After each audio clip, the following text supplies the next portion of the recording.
While playing with blocks, the brother and sister noticed a horde of terrifying zombies standing right outside, but far from being afraid. They pretended not to see anything. After all, this was the 6th year since the zombie virus outbreak, and most of the world had been overrun by zombies. Only the siblings' villa remained unbreached. As for the zombies that gathered outside every night, the siblings had long since grown accustomed to them. After all, their floor-to-ceiling windows were made of bulletproof glass. The zombies outside simply couldn't get in. Moreover, in this post-apocalyptic world, the brother had honed exceptional survival skills. Every morning, he would set traps in the vicinity to capture the zombies attempting to attack them. But in this post-apocalyptic world where supplies are king, the most terrifying threat comes from that 1% of survivors living in this well-stocked villa.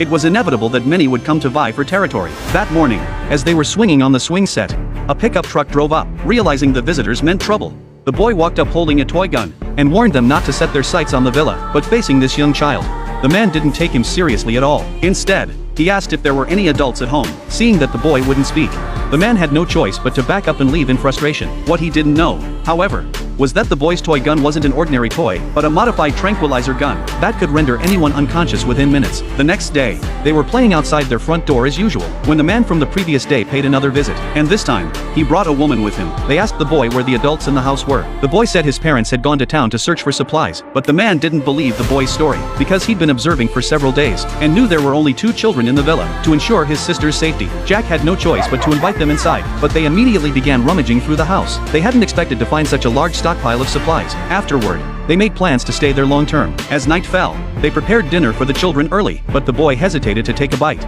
fearing they might have poisoned the food. The man then asked Jack why he wasn't eating, but Jack replied with a strange remark. It will be over before you know it.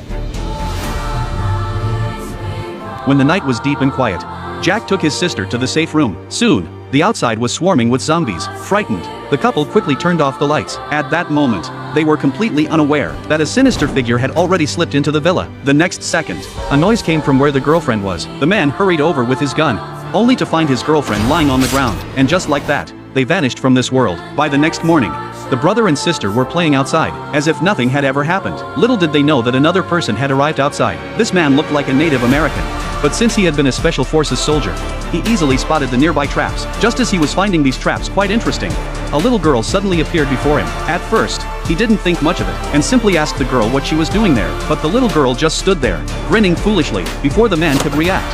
A tranquilizer dart struck him in the neck, although he pulled it out as fast as he could.